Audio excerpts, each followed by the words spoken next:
आळंदीमध्ये आम्ही डायरेक्ट मिठाने दात घसले होते. तर रामराम भावांनो, 3 वर्ष झाले होते आम्हाला आहे ना देवकुंड वॉटरफॉलला जायचं होतं. मग तसंच काय आमच्या पोरांचा सगळ्यांचा प्लॅन झाला नाही का. मग काय आम्ही गाडी बिडी आणली रेंटवर.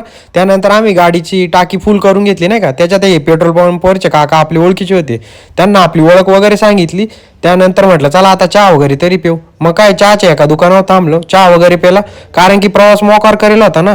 मग काय फायनली सकाळी आम्ही ना इकडे पोहोचून गेलो नाही का.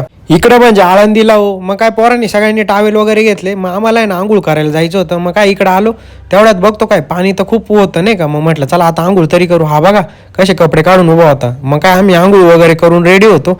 म्हटलं चला आता दर्शन वगैरे तरी करून घेऊ.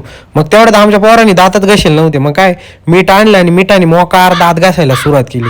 देर मोकार दात घसले. त्यानंतर बघा इथले घर कसे होते. मग काय फायनली ना आम्हाला मॅगी वगैरे करायची होती नाही का. मग आम्ही मॅगीचं सामान घेतलं आणि तसंच आम्हाला ना मसाले भात पण करायचा होता. मग मसाले भातचं पण आम्ही सामान वगैरे घेऊन टाकलं. मग अशा रीतीने ना आम्ही सगळं पॅकिंगचं सामान वगैरे घेऊन ना पुढच्या प्रवासाला सुरुवात केली. आणि हा घाट कोणता आहे ना हे मी तुम्हाला पुढच्या व्हिडिओत सांगणार आहे.